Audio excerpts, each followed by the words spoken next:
नमस्ते बच्चों, my self Jaiswal sir. हम पढ़ रहे हैं class 12 relations and functions. Last class में हमने 46 एग्जाम्पल कर लिया था। Now we will move ahead with example 47।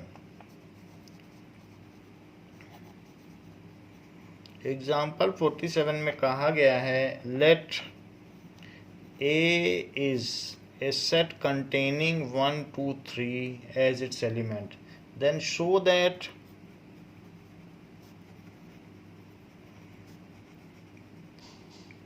the number of relations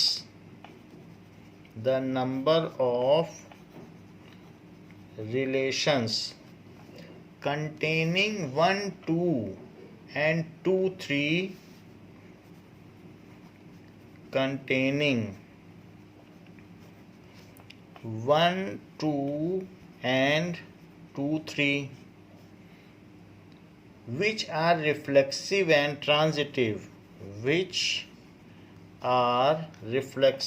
and transitive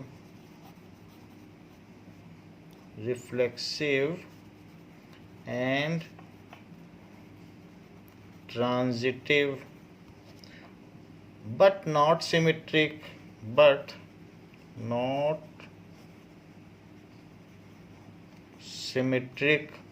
is 4। ये चीज़ बतानी कि ऐसे 4 रिलेशन हम इसमें बना सकते हैं जो 1, 2 और 2, 3 को कंटेन करते हों और रिफ्लेक्सिव एंड ट्रांजिटिव तो हों लेकिन सिमेट्रिक ना हो। ऐसे 4 रिलेशन बनाए जा सकते हैं। तो इसका सलूशन देखिए कि फर्स्ट रिलेशन देखो, तो फर्स्ट रिलेशन जो कि A to A है, तो A से A रिलेशन बनाना है। तो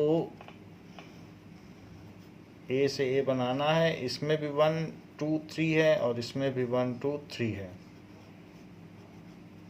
रिफ्लेक्सिव तो होना चाहिए, कह रहा है रिफ्लेक्सिव होना चाहिए। सो अगर ये रिफ्लेक्सिव होगा तो आपको 1, 1, 2, 2 और 3, 3 लेना पड़ेगा और ये दोनों लेने ही पड़ेंगे। कह रहा है ये दोनों तो होने ही चाहिए। 1, 2, 2, 3 ये तो होने ही चाहिए, ये उसके ख़ास सदस्य हैं, इनको रखना पड़ेगा आपको। अच्छा, तो रिफ्लेक्सिव हो गया। अब ट्रांजिटिविटी देखो, 1, 2, 2, 3। अगर हम 1, 2, 2, 3 रखेंगे तो ट्रांजिटिविटी मेंटेन करने के लिए 2 को बाईपास करो तो 1, 3 होना चाहिए। तो 1, 3 हमें और जोड़ना पड़ रहा है इसमें। सो 1, 3 इज इंक्लूडेड। बाकी अगर आप देख लें तो और ट्रांजिटिविटी का कोई केस नहीं बन रहा। मान लो 2, 3, 3, 3 ले लो तो 2, 3 बन रहा है। 2, 3, 3, 3 तो 3 बाईपास हो गया तो 2, 3। तो बाकी 1, 2, 2, 2 तो 1, 2। तो ये एक तरीके से ट्रांजिटिव हो गया है। यहाँ हटा दिया तो ट्रांजिटिव हो गया। और भी अगर आप कुछ लेते हैं 1, 3 फिर 3, 3 तो 1, 3, तो ये भी 1, 3 है। 1, 2, 2, 2 तो 1, 2 है, 1, 2 यहीं पे। तो इस तरीके से ये एक रिलेशन हुआ। अब जरा देखें सेकंड रिलेशन। ऐसे 4 रिलेशन हो सकते हैं। सो R2, अच्छा ये रिलेशन रिफ्लेक्सिव है, तो रिफ्लेक्सिव होने की वजह से 1, 1, 2, 2, 3, 3 तो आपको लेना ही पड़ेगा और उसके जो स्पेशल गेस्ट हैं, जो स्पेशल सदस्य हैं, उनको भी लेना पड़ेगा और इनकी ट्रांजिटिविटी मेंटेन करने के लिए 1, 3 भी लेना पड़ेगा। तो 1, 3 भी ले लिया क्योंकि 1, 3 तो ट्रांजिटिव तो हमें करना है ना, कह रहा है ना रिफ्लेक्सिव एंड ट्रांजिटिव। अब मान लीजिए कि मैं अब इसमें 2, 1 ऐड कर दूं। देखिए जरा, 2, 1 और डाल दूं। 2, 1 डाला जा सकता है। तो 1, 2 का रिवर्स 2, 1 है, बट 2, 3 का रिवर्स 3, 2 तो नहीं है, इसलिए ये सिमेट्रिक नहीं हुआ। जहाँ तक रही बात ट्रांजिटिविटी की, तो ट्रांजिटिविटी हम चेक कर लेते हैं। ट्रांजिटिविटी नहीं बिखरनी चाहिए। सो 2, 1, 1, 1 से 2, 1 आ गया। 1, 2, 2, 1 से 1 1 1 1 है। तो इस तरीके से 2 1 1 2 से 2 2 वो भी है, तो ट्रांजिटिविटी मेंटेन्ड है। इस तरीके से दूसरा रिलेशन हुआ। अब तीसरा रिलेशन देखिए, तीसरे रिलेशन में भी रिफ्लेक्सिविटी तो होनी ही चाहिए। सो आपको 1 1 2 2 3 3 लेना होगा, उसके जो स्पेशल सदस्य हैं उनको भी लेना होगा, और उसकी ट्रांजिटिविटी मेंटेन होती है 1 3 से, इन दोनों की ट्रांजिटिविटी, जिससे कि 2 बाईपास हो जाए, तो 1 3 भी लेना पड़ेगा। अब इसके अलावा अगर मैं इसमें 3 2 ऐड करूं, 3 2 यानी जो हमारा पहला वाला था उसी में हमने 3 2 और ऐड कर दिया। जरा देखें इससे क्या होता है। 2 3 का उल्टा 3 2 तो हो गया, लेकिन 1 2 का उल्टा 2 1 नहीं हुआ। तो अभी भी ये सिमेट्रिक नहीं है, जो कि होना भी नहीं चाहिए था, क्योंकि नॉट सिमेट्रिक। तो इस केस के लिए तो इसका उल्टा है, लेकिन एवरी केस के लिए उल्टा होगा तभी सिमेट्रिक होगा, तो इसलिए ये सिमेट्रिक तो नहीं है। रही बात ट्रांजिटिविटी की, तो उसको चेक करो। 3 2 2 3, तो इससे ट्रांजिटिव बनता है 3 3, तो 3 3 है। अब देखो और कुछ केस बनते हो तो देख लो कि 2 3 3 2, सो इससे 2 2 बना, 3 बाईपास हो गया। 2 3 3 2, तो 2 2, तो 2 2 है। अच्छा, और कुछ कहीं कुछ बनता हो तो देख लो। और तो कुछ नहीं बन रहा, इसलिए ये रिलेशन सिमेट्रिक नहीं है, रिफ्लेक्सिव एंड ट्रांजिटिव है। अब फोर्थ रिलेशन देखिए। तो फोर्थ रिलेशन में आप ऐसा करिए, 3 1 ऐड कर दें पहले वाले में ही। पहले वाले में ही हमारे पास कितने रिलेशन थे, देखो कितने एलिमेंट थे, 1 2 3 4 5 6 तो थे ही, और टोटल 9 होते हैं। तो एक बार हमने 2 1 ऐड किया, एक बार 3 2 ऐड किया, और एक और बच रहा है 3 1, उसे भी ऐड कर लो। 9 से ज़्यादा हो ही नहीं सकते, तो एक एक करके मैं ऐड कर रहा हूँ। तो अब ज़रा देखो कि 1 1 2 2 3 3 और 1 2 2 3 तो लेने ही पड़ेंगे, उसके स्पेशल गेस्ट हैं। अब एक बार 2 1 ऐड किया, एक बार 3 2 ऐड किया, अब एक बार 3 1 और ऐड कर लो। अब ज़रा चेक करो, तो यहाँ पर 1 2 2 3 का 1 3 होना चाहिए था, तो 1 3 हमने लिखा नहीं है, 1 3 लिख लें। पहले तो 1 3 ही लिखें, जो R1 रिलेशन है उस चीज़ को तो पहले लिख ही लें। तो 1 3, और अब इसमें 3 1 ऐड करो, 3 1। जो भी हम ऐड कर रहे हैं R1 में ऐड करते जा रहे हैं। R1 में ही हमने 2 1 ऐड किया था, R1 में ही 3 2 ऐड किया था, अब R1 में 3 1 कर रहे हैं। ज़रा चेक करें, 1 3 3 1, तो 1 1 आना चाहिए, तो हाँ ट्रांजिटिविटी है। 3 1 1 3 पलट के देखो, 3 1 1 3, तो 3 3 आना चाहिए, तो हाँ ट्रांजिटिविटी है। 1 2 2 3, 2 बाईपास हो गया, 1 3 आना चाहिए, तो आ रहा है। तो इस तरीके से हमने देखा। और भी आपके मन में कुछ हो तो उससे आप देख सकते हैं कि ट्रांजिटिविटी है या नहीं है। तो 3 1 2 3, एक ये भी मिला, 3 1 2 3 से 3 2 आना चाहिए। 3 1 2 3 से क्या आना चाहिए, 3 1 2 3 तो हो ही नहीं सकता, क्योंकि 3 1 है, 3 1 और 1 2,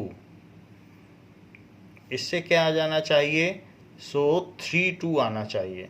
1 2 3 4 5 6 7 8, तो 3 2 लिख लो। 3 2 आना पड़ेगा, क्योंकि 3 1 और 1 2 से 3 2। अब हमारे सारे ट्रांजिटिव बन गए, लेकिन चेक करो क्या ये सिमेट्रिक है। 1 2 का उल्टा नहीं मौजूद है, तो सिमेट्रिक नहीं है, बाकी सबके उल्टे हैं। तो इस तरीके से हमने ये बात देख ली कि द रिलेशन, टोटल रिलेशन 4 है। अब अगर मैं 9th भी जोड़ दूंगा तब ये इक्विवेलेंस हो जाएगा, क्योंकि सबके उल्टे भी मौजूद होंगे। सो अगर मैं इसको ऐसा कर दूं 1 2 3 4 5 6 7 8 तक हो गए हैं, और एक रो से करोगे तो 9 एलिमेंट्स होते हैं, क्योंकि 3 इंटू 3 9 होते हैं, तो एक बचा रह गया, इसीलिए सिमेट्रिक नहीं है। अगर 1 2 का उल्टा 2 1 भी जोड़ देता तो ये सिमेट्रिक हो जाता। Hence there are 4 relations which are transitive and reflexive but not symmetric. Hence there are 4 relations which are reflexive and transitive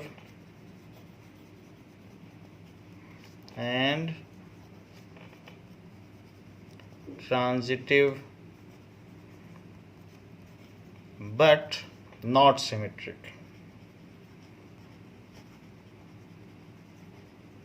इस तरीके से हमने ये बात प्रूव कर दी।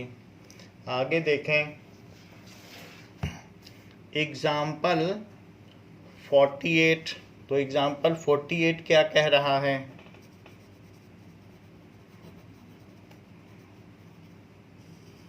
Now so that the number of equivalence relation, so that the, अभी हमने आपसे कहा ऊपर वाले केस में कि अगर 9 के 9 ले लोगे तो इक्विवेलेंस बन जाएगा। So that the equivalence relation, उसी पर ये क्वेश्चन है। इन द सेट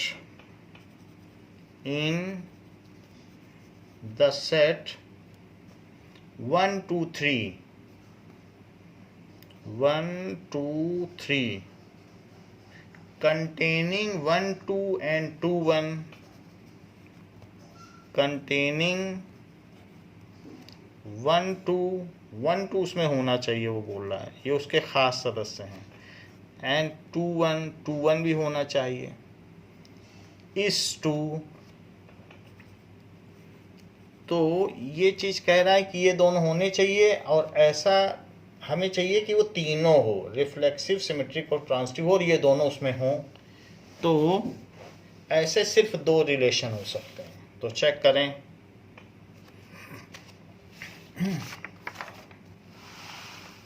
यानी कि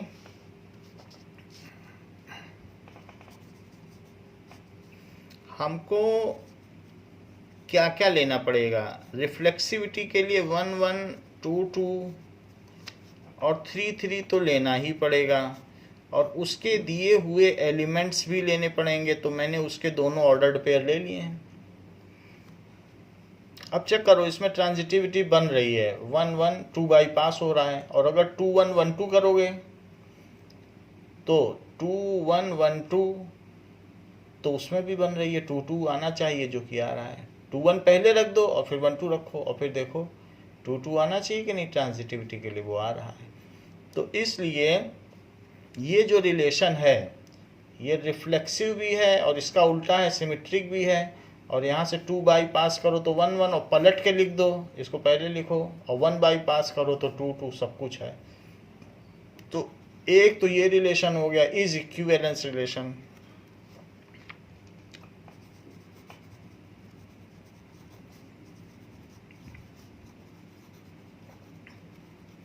अब R2 देखिए,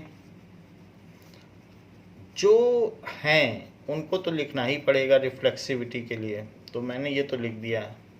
और उसके स्पेशल सदस्य जो ऑर्डर्ड पेयर वो दे रहा है वो लिख लिया। अब अपने मन से कुछ एक सोचो कि लिखें। अगर मान लो मैं 1 3 लिखता हूँ, ऐसे ही आर्बिट्रेरीली कुछ भी सोचो, 1 3 लिखा, चूँकि रिलेशन इक्विवेलेंस है तो इसका उल्टा लिखना पड़ेगा, तो 3 1 भी लिखा। अच्छा 1 3 1 है तो 3 1 1 2, जरा इसके साथ इसको कंबाइन करो, 3 1 1 2, तो 1 बाईपास हो गया तो 3 2 बनेगा कि नहीं? ट्रांजिटिविटी भी तो मेंटेन करनी है। 3 1 और 1 2, तो 1 हटा दोगे तो 3 2, तो 3 2 होना चाहिए, क्योंकि रिलेशन तो हमें इक्विवेलेंस बनाना है। तो अब हमें इसको ऐड करने से ये ऐड करना पड़ा सिमेट्रिसिटी के लिए, और अब 3 1 1 2 को देखते हुए 3 2 भी ऐड करना पड़ रहा है। और 3 2 ऐड करने पर इसका उल्टा भी ऐड करना पड़ेगा, क्योंकि सिमेट्रिसिटी भी मेंटेन करनी है। तो जरा देखो कितने एलिमेंट हो गए, 1 2 3 4 5 6 7 8 9, 9 पूरे हो गए, 9 ही बनते थे। तो अब ये रिलेशन, अब कहीं से भी आप कुछ भी करके देख लो, ये सिमेट्रिक भी है, ट्रांजिटिव भी है, हर एक का ट्रांजिटिव भी मिल जाएगा, सिमेट्रिक भी मिल जाएगा। You can inspect is an equivalence relation.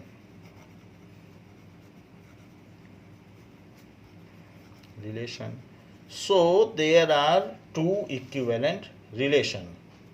So there are two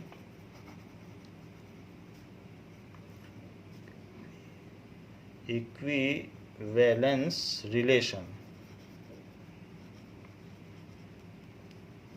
ये चीज हो गई। अब जरा देखें एग्जाम्पल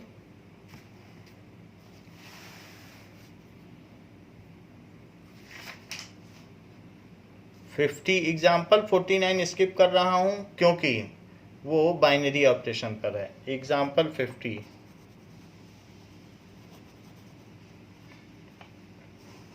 कह रहा है consider the identity function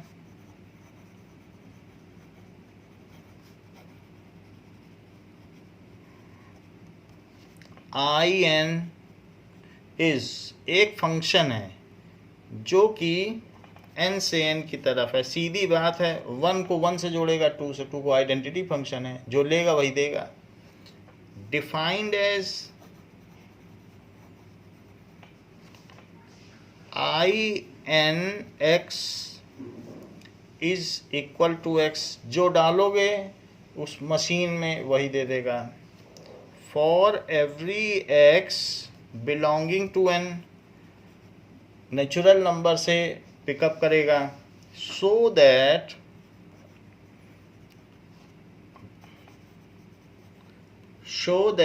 although in is on to, although in is on to, but in plus in from n to n defined as in plus in x is equals to in x plus inx. So inx plus inx ऐसे दिया गया है is equals to x plus x, क्योंकि ये भी x देगा ये भी x देगा, is equals to 2x is not onto. तो ये बात बतानी है कि आपको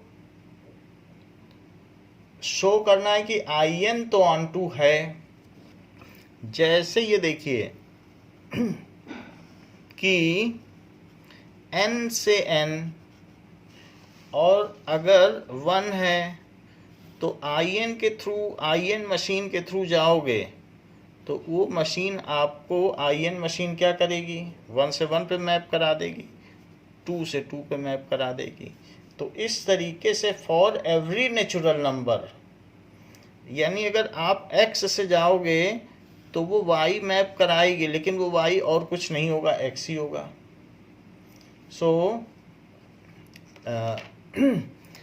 ये लिख लें। So for every y belonging to natural number in codomain under function n, under function, कौन से फंक्शन, in, इस मशीन के अंतर्गत, there exist x is equals to y, जो कि y के ही इक्वल होगा, belonging to domain so in is on to। यहाँ हर नेचुरल नंबर के लिए यहाँ पर वही नेचुरल नंबर उसकी प्री इमेज के तौर पर होगा, तो इसलिए ये एक सर्जेक्टिव या ऑन टू फंक्शन हुआ। But what is the case with in plus in? Now let us take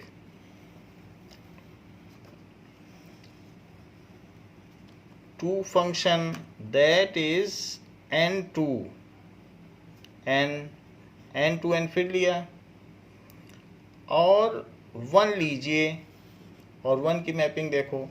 जैसे कि मैं in प्लस in के अंतर्गत if we take 1 as pre-image then it will be in1 plus in1 as given in the formula of question।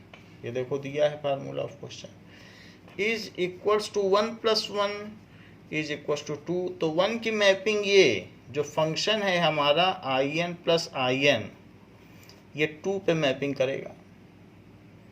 और अगर 2 ले लोगे तो देखो 2 लोगे तो 4 पे मैपिंग करेगा।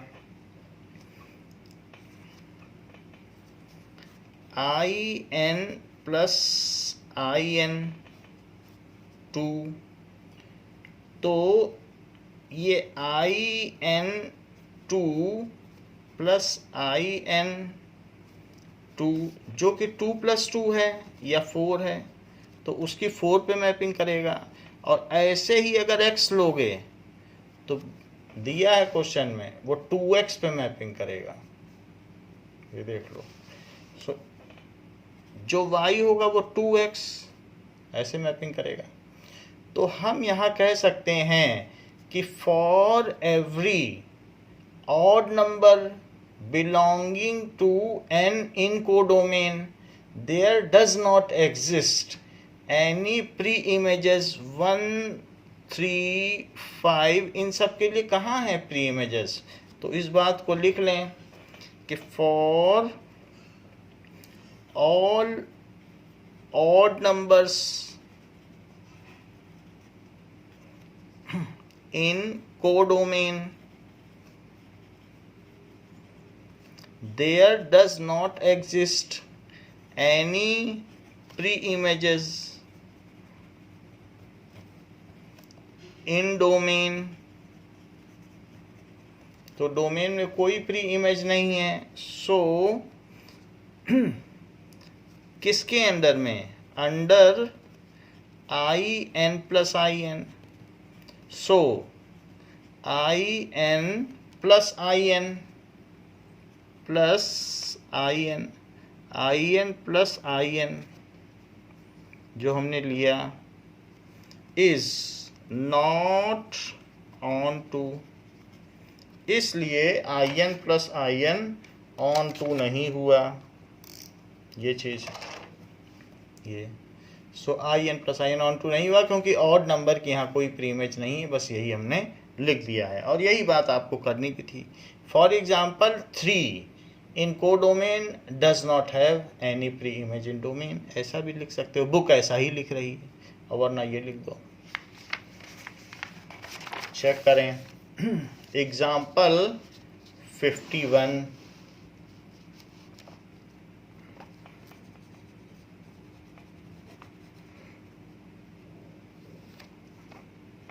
एग्जाम्पल 51 कहता है कंसीडर ए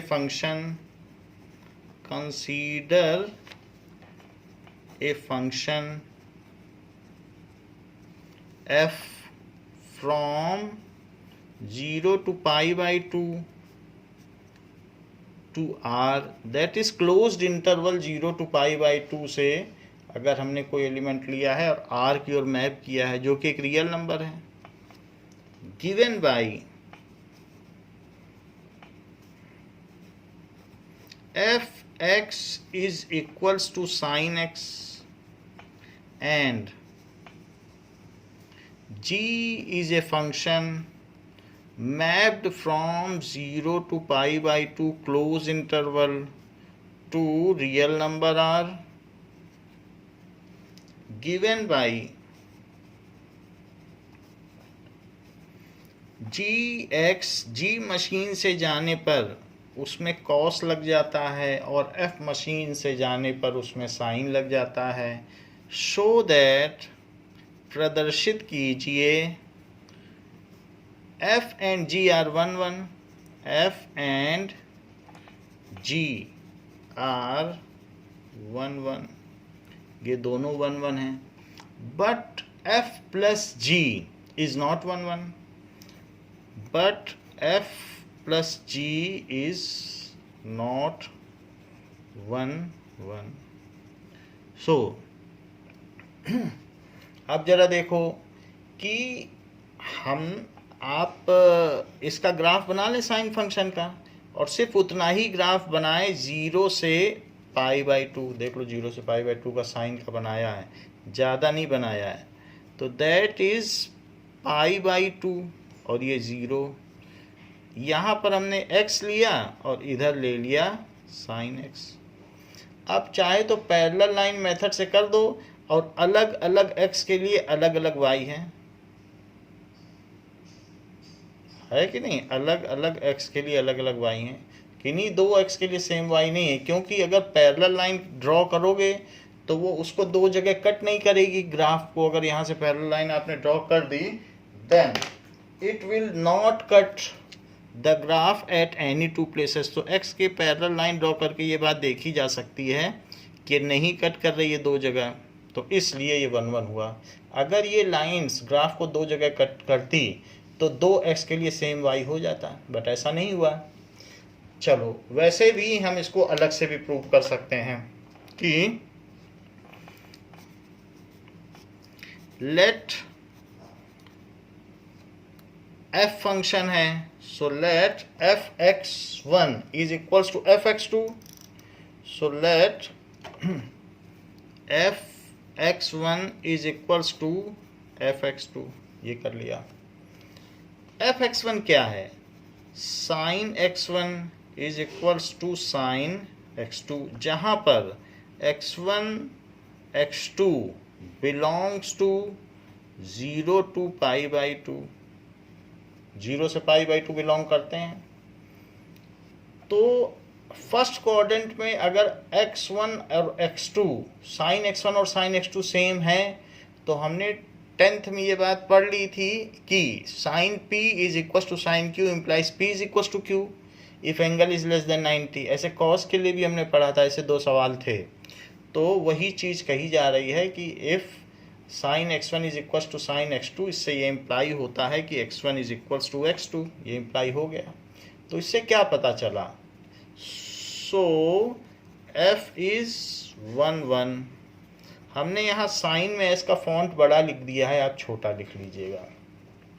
अब देखो कॉस का फंक्शन बनाइए, तो कॉस में ये π/2 है और ये 0। वैसे तो ऐसे जाता है, हम और भी बना सकते हैं, लेकिन आगे का मतलब नहीं है। ऐसे इसको भी आगे बनाया जा सकता है, but there is no need to draw it. तो हमने कॉस का बना लिया, जहाँ ये x है और इधर cos x है। अब आप इसमें पैरेलल लाइन मेथड से क्या कर सकते हैं? ये दिखा सकते हैं कि डिफरेंट जो लाइंस होंगी उनके लिए ऐसी कोई लाइन नहीं है जो दो बार ग्राफ को कट करती हो 0 से π/2 के बीच में, तो इसलिए ये 1 1 है। Otherwise there is one more method कि लेट g, अब g को लो, gx1 is equals to gx2, gx1 is equals to gx2 ले लीजिए। तो ये है gx1 is equals to gx2। तो gx1 क्या है? cos x1 is equals to cos x2, जहाँ पर x1 x2 belongs to 0 to π/2, इसको बिलोंग करते हैं। तो हम जानते हैं कि cos p is equals to cos q 10th में पढ़ा है, तो p is equals to q, तो x1 is equals to x2। So g is 1 1। इससे पता चला कि G 1 1 हो गया है। तो हमने ये प्रूव करना था कि F और G 1 1 है, तो ये हमने प्रूव कर दिया है। But F plus G is not 1 1। जरा F प्लस G देखें। So now F plus G लिया हमने, F प्लस G और दो एंगल लेंगे, एक 0 लेंगे और π/2, क्योंकि 0 और π/2 इंक्लूडेड है, क्लोज्ड इंटरवल है तो 0 ले लिया। It is equals to F0 plus G0। F0 sine 0 हुआ और G0 cos 0 हुआ। Sine 0 0, cos 0 1। अच्छा, तो ये 1 हो गया, यानी F प्लस G 0 1 है।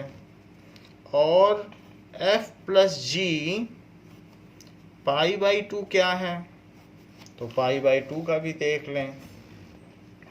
It is F π/2 plus G π/2।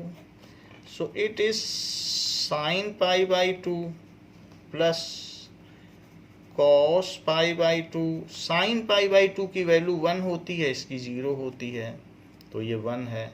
इससे पता चलता है कि F plus G 0 is equals to F plus G π/2।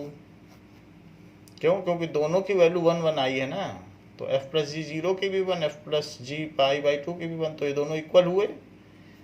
But 0 is not equals to π/2, लेकिन 0 तो π/2 के इक्वल नहीं है।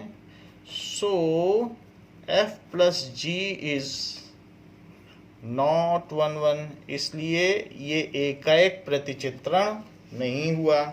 तो F plus G is not 1 1, जिसको कि हमने सिद्ध कर दिया है। नाउ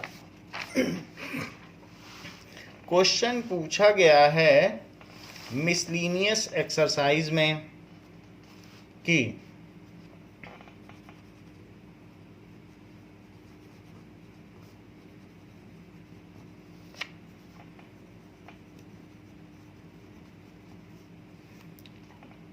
नाउ फर्स्ट क्वेश्चन पूछा गया है, late F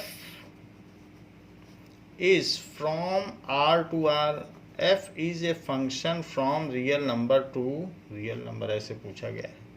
be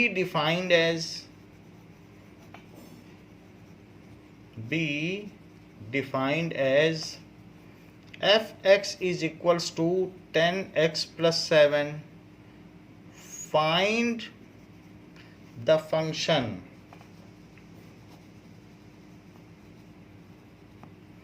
G from R to R such that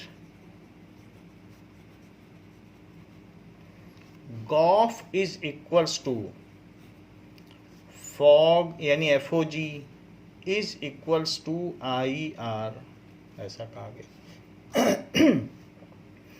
तो हमें सिर्फ एक फंक्शन का पता करना है कि ये ऐसा है, तो ये R से R है।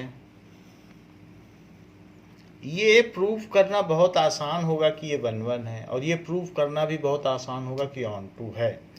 तो F एक मशीन है जिसमें कुछ भी डाला जाता है तो उसके 10 गुना करके 7 जोड़ देती है।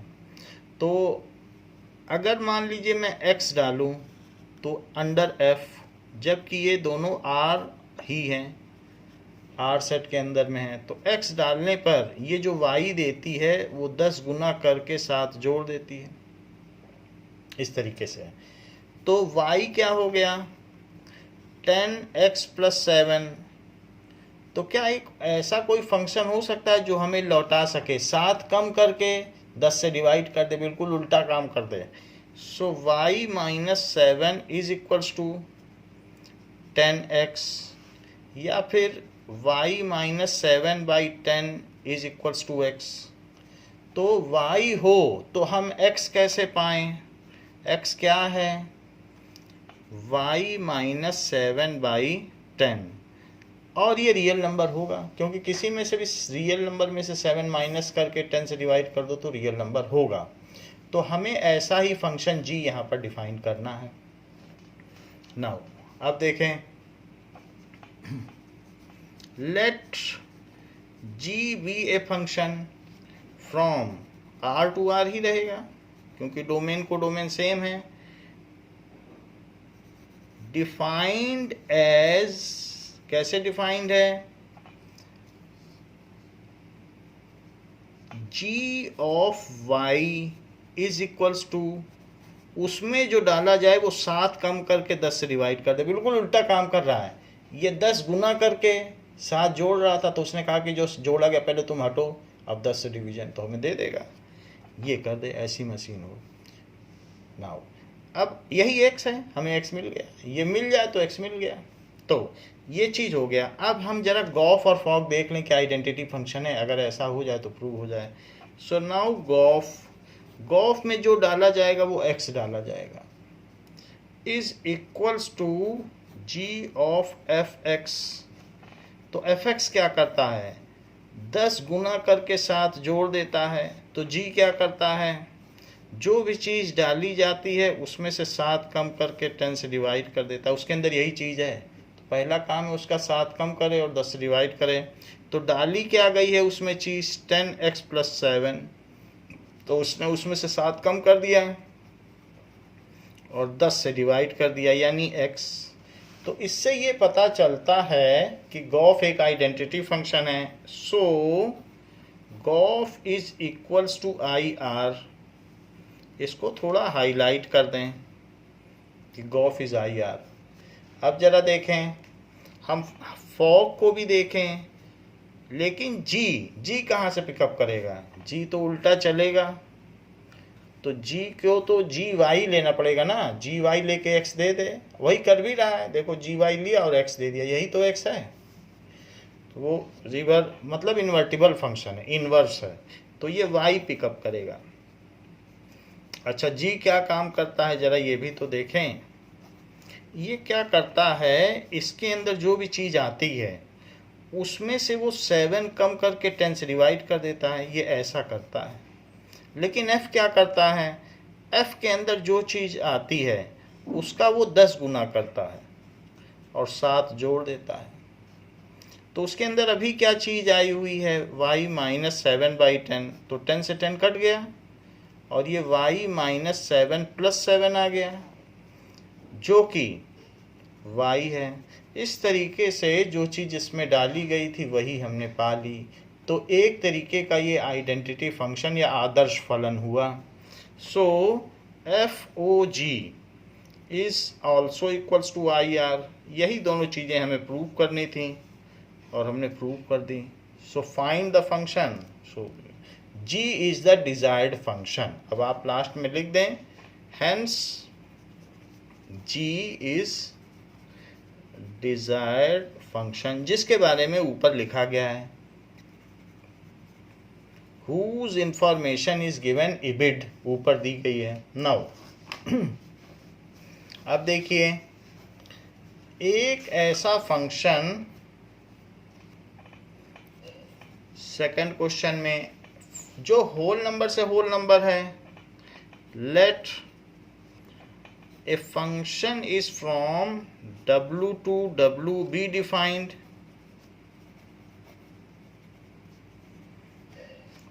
as fn is equals to n minus 1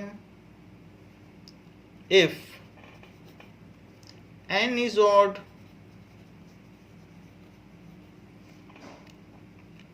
मतलब ये फार्मूला तब लगेगा, कब लगेगा, जबकि n ऑड होगा। And fn is equals to n plus 1 if n is even, if n is even, ऐसा है। तो दो चीज़ें हैं इस केस में, ज़ीरो को इवन नंबर माना जाता है, आपको पता होना चाहिए। तो क्योंकि होल नंबर है तो मुझे बताना होगा कि ज़ीरो एक इवन नंबर है और 2 से डिविजिबल है। So that f is invertible, show that f is invertible.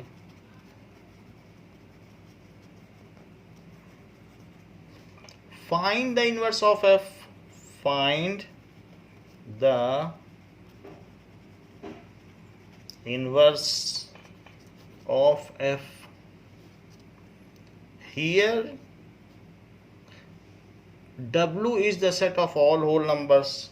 Here W is the set of all whole numbers.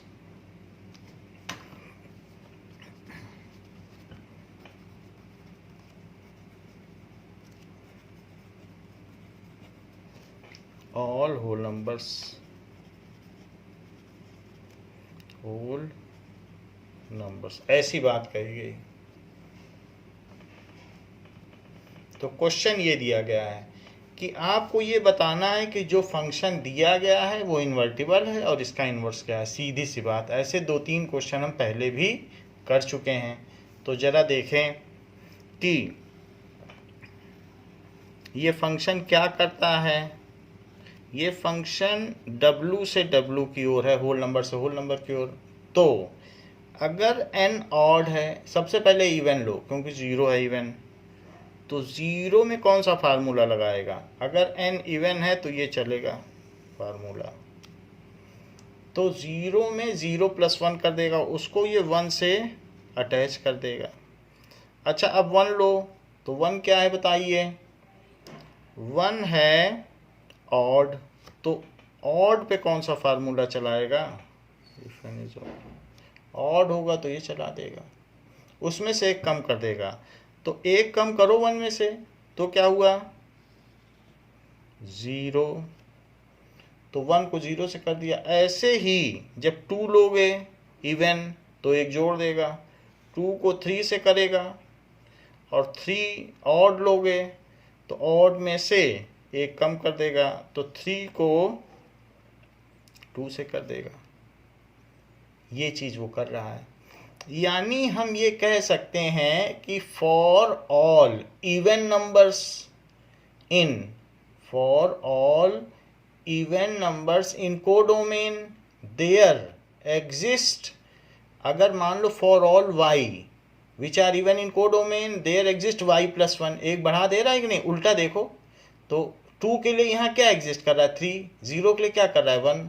तो हम यहाँ पर कई चीज़ें हमें बतानी हैं कि सबके लिए यहाँ पर कुछ ना कुछ है, हर एक के लिए है।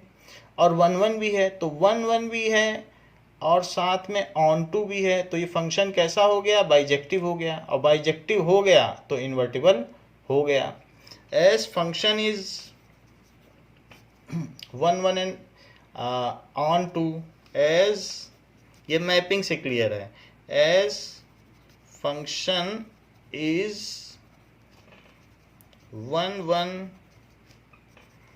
and on to, so it is bijective, hence invertible। अब एक g ऐसा डिफाइन करो जो आपको उल्टा ला सके। जरा देखें कि और फिर हम गॉफ एंड फॉक को पता कर लेंगे। So let g is from whole number to whole number given as, ठीक है, given as g। तो वो कुछ भी उठा ले वहाँ से, उधर की तरफ से आप y ले लीजिए, y उठा ले। तो अगर मान लो y इज इवन तो g का क्या फर्ज है, हमें इधर ले आए। इन्वर्स की बात की जा रही है ना, इन्वर्टिबिलिटी की। तो इवन के लिए उसे क्या करना चाहिए, इधर लाना है तो एक जोड़ देना चाहिए। तो y + 1 कर दे।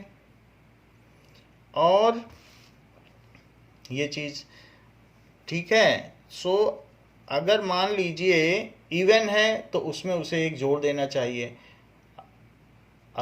ऐसा उसे करना चाहिए। और अगर ऑड है, y इज ऑड, तो उसे क्या करना चाहिए। देखो ऑड लिया है 1, तो कैसे वापस आए, उसमें से एक कम कर दे। और देख लो तो ऑड है तो उल्टी मशीन अब क्या करे, कैसे मैपिंग करे। So that is why minus one, एक कम कर दे तो हमें पहुंचा देगी जहां से हम आए हैं। तो हमने एक जी इनवर्स फंक्शन मान लिया जो हमें वापस पहुंचा दे, और उसका फार्मूला स्पष्ट है, इवन के लिए एक जोड़ दे और ऑड के लिए कम कर दे, वो हमने लिख लिया है। अब हमने इसे माना है, तो मानने के बाद अब हमें फॉग और गॉफ भी तो दिखाना पड़ेगा। तो पहले लिखिए गॉफ, और गॉफ ले लें x या n ले लें, क्योंकि n दिया गया था। अच्छा, अब केस ले लो n दो तरीके के हैं कि केस वन में लिखो n इज इवन, n कैसा है, इवन है। तो जो g और fn, बताओ fn क्या करेगा, इवन है तो fn वहाँ ऊपर से देखो fn क्या करता है, इवन है तो n+1 दे देता है कि नहीं। तो अंदर अब ये क्या दे देगा, g तो रहेगा n+1 देगा, लेकिन अब n+1 क्या हो गया, n+1 जब n इज इवन तो n+1 ऑड हो गया। भाई n के इवन होने से एक जोड़ देने पे ऑड आ गया, तो ऑड के लिए g का क्या फर्ज बनता है, उसमें से वो एक घटा दे। तो g क्या करेगा, जो भी ऑड होता है कहेगा आप में से तो एक माइनस होना पड़ेगा क्योंकि आप तो ऑड हैं। n इवन है तो f ने अपना फार्मूला लगाया, देख लो इवन था तो अपना फार्मूला लगाया। अब g कहेगी n इवन है तो n+1 ऑड है, तो अब ऑड वाला मैं फार्मूला लगाऊंगा, g फंक्शन बोलेगा। तो इस तरीके से n आ गया। ये तो केस हो गया n इवन का। और केस 2, अगर n इज ऑड है तो जरा देखो गॉफ n, तो gfn, अगर n ऑड है so you can memorise fn क्या करता है, एक कम कर देता है, ऐसा क्वेश्चन में दिया है। अच्छा, n ऑड है और ऑड में से एक कम कर दो तो क्या बन गया, इवन। तो इवन के केस में g क्या कर रहा है, एक जोड़ देगा, तो n-1 बोलेगा अब तो इवन है, एक लेते जाइए, तो n आ गया। यहाँ से देखने पे पता चलता है कि n यदि इवन हो या ऑड हो, दोनों ही केस में हमें आइडेंटिटी फंक्शन मिल रहा है। तो इस तरीके से GOF is IW। So by case 1 and 2 we can summarize या we can conclude that GOF is IW। GOF IW हो गया। अब जरा देखो फॉग भी तो होना चाहिए, सो फिर से लीजिए केस 1, तो ये तो आपका एक साथ हो गया गॉफ के लिए। अब फॉग के लिए भी लेना पड़ेगा, तो फॉग n, अब यहाँ ले लो n इज, एक बार इवन ले लो, तो f g n इवन है, तो n इवन है तो हमने माना था कि भाई n इवन होगा तो वो एक जोड़ देगा, तो ये क्या करेगा, एक जोड़ देगा। फिर अब लेकिन इवन में एक ऐड हो गया तो क्या बन गया, ऑड। और अगर ऑड बन गया तो f मशीन जानते हैं क्या करती है ऑड के लिए, ये देख लो, ऑड होता है तो एक कम कर देती, देख लीजिए आप, माइनस करेगी। तो इसलिए अगर ऑड है तो f मशीन क्या करने वाली है, इसके साथ इसमें से एक माइनस कर देगी, n+1 -1, तो n आ गया। और केस 2 लीजिए कि n इज ऑड, भाई दो ही चीज हो सकती है, या तो n इवन हो या ऑड हो, तो fog n is f of g of n। अब n ऑड है, तो अगर n ऑड है तो देखो g क्या करेगा, ऑड के साथ एक कम कर देगा, तो इसलिए ये n में से एक कम कर देगा, बट ऐसा करने से n ऑड है तो n-1 क्या बन गया, इवन। तो f क्या करता है इवन के साथ, उसमें एक जोड़ देता है। अगर आप मेमोराइज कर सकें तो ये n बना देता है। तो जो डाला सो पाया, हेंस जो फॉग है वो भी IW हो गया। अच्छा, इस चीज़ को आप अंडरलाइन कर लें कि ये दोनों, क्योंकि ये मेन है, कंक्लूडिंग स्टेटमेंट इसी से बनेगा। As g of and f of both are identity function, so f is invertible and g is its inverse. As Goff and fog both are identity function, so f is invertible and g is its inverse, और g इसका inverse हो गया। g is its inverse, g इसका inverse है। तो आप ये लिख सकते हैं कि f inverse is equals to g, ये बात कही गई। अच्छा, नाउ क्वेश्चन कहता है कि if f is from R to R, real number से रियल नंबर है, तो is defined as fx is equals to x square minus 3x plus 2। यदि ऐसा हो, फाइंड f ऑफ fx, इसका पता करना है, यानी उसी मशीन से 2 बार गुजारना है। सो f ऑफ fx, तो मशीन जो अंदर वाला है वो तो अपना काम करेगा ही करेगा, बाहर वाला वेट करे। सो x square minus 3x plus 2, ये हो गया। बाहर वाली भी मशीन वही काम करेगी, कहेगी जो भी चीज़ है पहले उसका स्क्वायर हो जाओ, और अब वही चीज़ 3 टाइम्स होके माइनस हो जाओ, और अब 2 और ऐड हो जाओ। बिल्कुल वही काम कर रही है मशीन, वही करेगी। आप चाहे जो डाल दो, छोटी चीज़ डालो, बड़ी चीज़ डालो।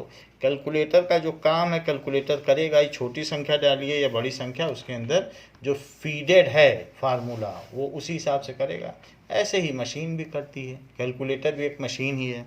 सो ये चीज़ डाली गई तो x square minus 3x plus 2, that is x square minus 3x plus 2, और ये चीज़ हो गई। अब ज़रा चेक करो तो इसका क्या आंसर आएगा, तो इस चीज़ को हम लिख लें।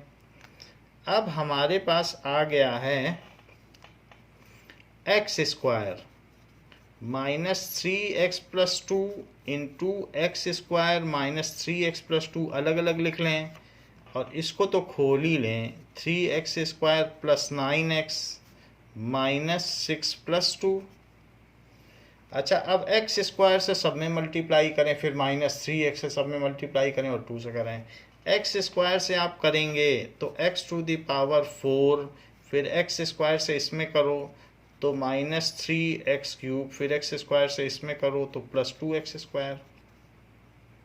अब माइनस 3x से करो तो minus 3x cube, minus 3x से इसमें करो तो प्लस 9x स्क्वायर, और माइनस 3x से इसमें करो तो माइनस 6x। अब 2 से करो plus 2x square minus 6x, और 2 से 2 में करिए तो 4, और यहाँ ज़रा देख लीजिए minus 3x square plus 9x minus 4, इन दोनों को कंप्यूट कर दिया गया है। Now x to the power 4, और क्यूब की कितनी टर्म है, क्यूब की दो टर्म है, इनको एक साथ कंप्यूट करो। सो -6x³ और स्क्वायर की कितनी टर्म्स हैं?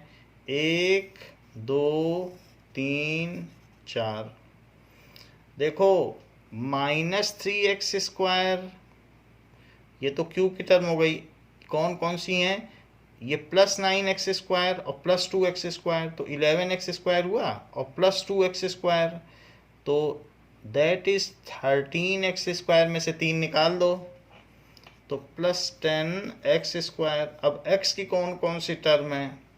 एक तो ये है, एक ये है, एक ये है, तो -12x और +9x, ऐसा करने से -3x आ जाएगा और -4।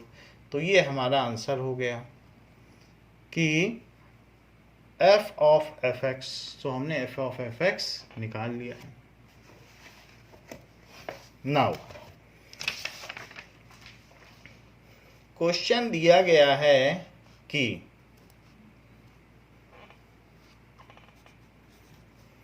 show that the function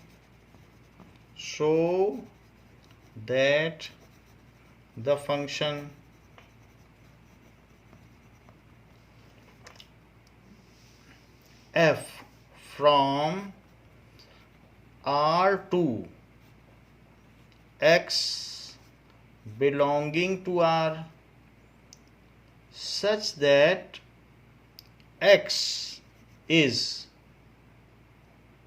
greater than -1 and less than 1। ऐसा कहा गया है, -1 से बड़ा, greater than -1 and less than 1। इसको फिर से देख लें कि -1 से बड़ा, ऐसे -1 से बड़ा है और 1 से छोटा है, defined by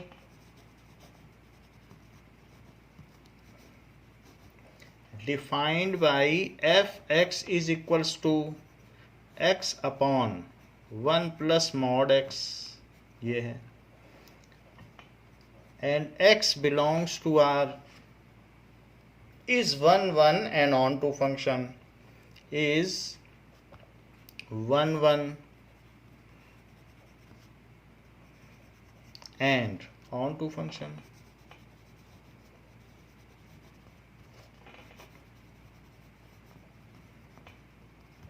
ये चीज़ आपको शो करनी है कि 1 1 एंड ऑन टू है।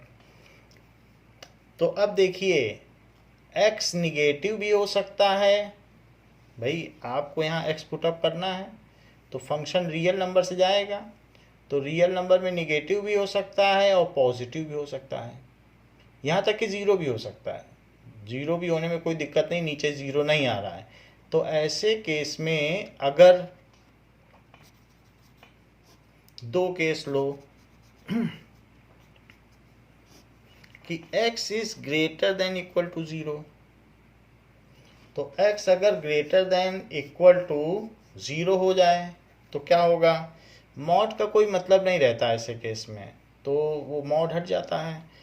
And fx1 is equals to fx2, अगर हमने ऐसा लेट कर लिया, पॉजिटिव लिया और लेट कर लिया, तो fx1 फार्मूला तो यही है। So x1 upon 1 plus mod x1 is equals to x2 upon 1 plus mod x2। Mod simply हट जाएगा क्योंकि x1 x2 पॉजिटिव है। सो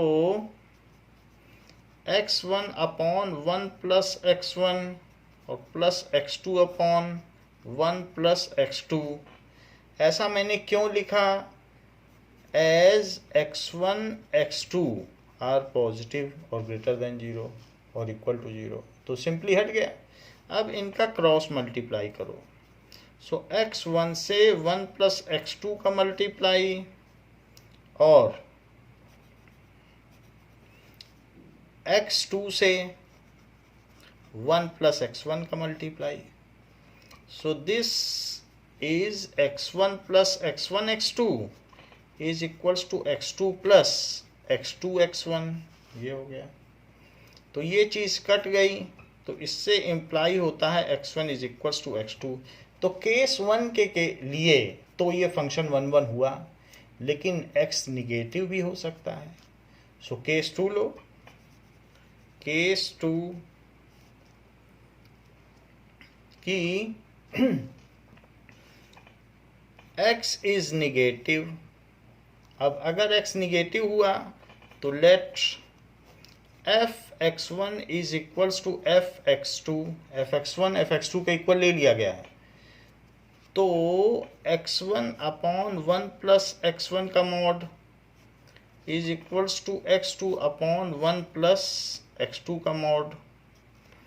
लेकिन ये तो बाई फार्मूला लिखा है। अब चूंकि x1 और x2 निगेटिव है, तो मॉड ऐसे नहीं निकलने देगा निगेटिव वैल्यू को, कहेगा एक और निगेटिव मुझसे लेके जाओ। तो x1 upon 1 minus x1 is equal to x2 upon 1 minus x2। ऐसा क्यों किया गया? क्योंकि x1 x2 both are negative, तो माइनस में बदल देगा, मॉड तो निगेटिव में बदल देगा। अगर अंदर माइनस है, -2 है अगर ये, तो एक और माइनस देगा, कहेगा माइनस मुझसे भी लो और प्लस बन के निकलना। तो उसने दे दिया, क्योंकि ये खुद ही निगेटिव है, एक और नहीं लगाओगे तो प्लस कैसे बनेगा। तो अब इसका क्रॉस मल्टीप्लाई करो, x1 में 1 माइनस x2 का और x2 में 1 माइनस x1 का। तो ये क्या हो जाएगा? x1 minus x1 x2 is x2 minus x2 x1। ये दोनों कट जाएंगे। इससे क्या इम्प्लाई हो जाएगा कि x1 is equals to x2। So from case 1 f(x1) f(x2) के इक्वल लिया गया और x1 x2 के इक्वल आ गया, और 1 में भी यही हुआ है पॉजिटिव लेने पे कि इक्वल आ गया।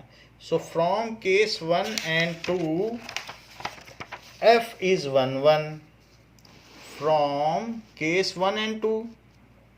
So from case 1 and 2 f is 1 1, क्योंकि हमने सारे पॉसिबल केस ले लिए थे। अब जरा देखो कि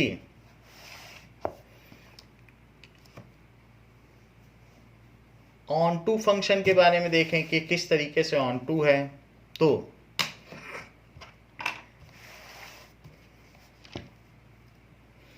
now for onto function,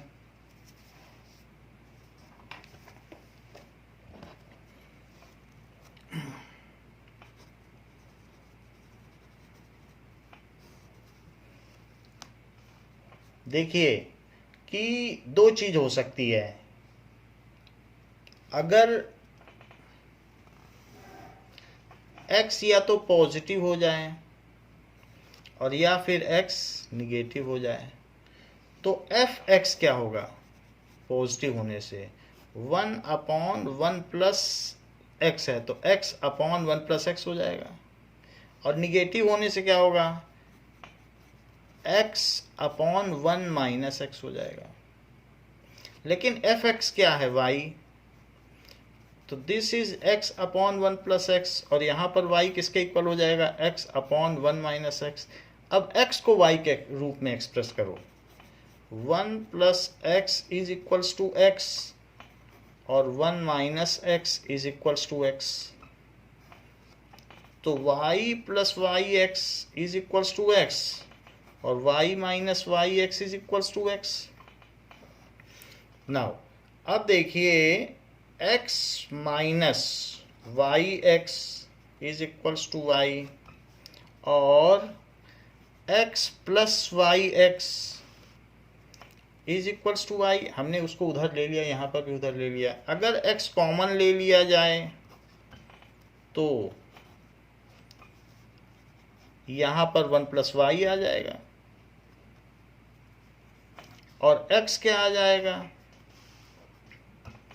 x is equals to y upon 1 minus Y, और यहाँ पर क्या आ जाएगा? y upon 1 plus y. ये चीज़ हो जाएगी। तो हम ये कह सकते हैं कि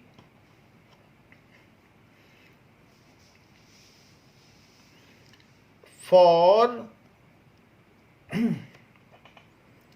देखिए 2 केस बन गए, यानी कि for onto function, so for every Y in codomain, कोई भी वाई हो in codomain, there exist y upon either y upon 1 minus Y और y plus Y upon 1 plus Y in domain, हर एक y के लिए या तो ये और या ये एग्जिस्ट करेगा ही करेगा। सो ये चीज़ लिख सकते हैं, मतलब कि हर y के लिए, जैसे मान लें कि 2 तरीके से रिलेट कर रहा है ये फंक्शन, ये चीज़ है। अगर मान लो x पॉजिटिव है और 0 है तो उसको वो रिलेट कर दे रहा है x अपॉन 1 प्लस एक्स से, जो कि y है। और उसके लिए जब हमने फार्मूला निकाला तो ये क्या आ गया, यहाँ पर आ गया पॉजिटिव जब लिया था तो y अपॉन 1 माइनस वाई, और अगर x निगेटिव है तो क्या आ गया, x अपॉन 1 माइनस एक्स जो कि y है। अच्छा, उस केस में इधर क्या आ गया, y अपॉन 1 प्लस वाई, ये हो गया। तो अब एक बात और है, इसके जो एक्सट्रीम केसेस हैं तो इसमें आप क्या करें कि 1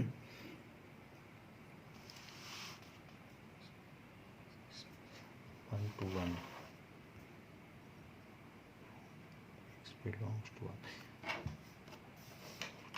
देखिए ये जो क्वेश्चन दिया हुआ है उसमें क्या दिया है कि जो हमारा डोमेन आ रहा है, डोमेन तो x लिया गया है और कोडोमेन क्या है, ये दिया है। तो कोडोमेन में ये बात दी है कि वो -1 से, यहाँ पर ये दिए R2, R से ले और x belonging to R such that x is -1 to 1 defined by this। सो इसमें आपको 1 1 and on to बोला गया है। तो -1 से 1, इसका कहने का मतलब है कि देखिए इसमें आप ये कह सकते हैं कि यहाँ से तो x लिया गया और वो कह रहा है कि ये रियल नंबर है। कौन सा चीज़ ली गई, रियल नंबर। ये कह रहा है ये -1 से 1 के बीच ही इसकी रेंज होगी, -1 से 1। ऐसा क्यों कह रहा है, क्योंकि अगर आपके पास फार्मूला क्या है, फार्मूला आप देख लीजिए, फार्मूला fx यानी y क्या है, x upon 1 plus mod x, यही तो फार्मूला है। आप इसमें बड़े से बड़ा x रखिए पॉजिटिव, 1000 2000 5000, तो 5000 अपॉन 5000 प्लस 1 लगभग 1 हो जाएगा। सो इफ आप x is very large, so x is very very greater than 0, very very greater than 0, बहुत ज़्यादा है, 10,000 20,000, तो 20,000 अपन 20,000 1, क्योंकि पॉजिटिव तो होगा ही। देन y टेंड्स टू 1, और अगर x निगेटिव रखो -20,000, तो -20,000 और नीचे भी क्या होगा कि इसके अंदर रखोगे -20,000 तो प्लस हो जाएगा, और 20,000 तो -20,000 और अपॉन 20,000 1, तो अल्टीमेटली -20,000 अपॉन 20,000 तो -1 आया कि नहीं आया। तो जब भी x is very very less than 0 तो आप यहाँ पर ऊपर रख दें, मान लो -1,00,000, तो नीचे तो 1,00,000 प्लस का हो जाएगा, तो -1,00,000 अपॉन 1,00,000, इस 1 को छोड़ दो, ज़्यादा इसका मतलब नहीं है, तो -1 आया कि नहीं। सो y टेंड्स टू -1, इसीलिए क्वेश्चन में उसने बताया है कि रेंज -1 से 1 तक है, क्योंकि एक्सट्रीम केसेस में यही रेंज है, -1 से 1। तो रेंज क्या हो गई, range is equals to -1 to 1। तो अब इस रेंज में जो वैल्यूज़ हमने पॉजिटिव रखी, तो उस केस के लिए y क्या आ गया, y आ गया -1 से 1 है रेंज, जरा देख लो ये तो पॉजिटिव रखने से -1 से 1 तक आ रही है, तो ये -1 से 0। और अगर मान लीजिए, क्योंकि 0 एक ऐसा केस है कि 0 रख दोगे इसी में तो 0 आ जाएगी, पॉजिटिव रखो या 0 रखो तो 0 तक जाएगी, और निगेटिव रखोगे तो ये चीज़ है। देखो, निगेटिव रखोगे तो -1 से 1 है, और पॉजिटिव रखोगे तो 1 से 0 है। दो अलग अलग चीज़ें हैं। ये वाला कौन सा केस है? ये वो केस है जब x is very very less than 0 और यहाँ पर x is very very greater than 0। तो यहाँ तक ये एक्सट्रीम केस हैं।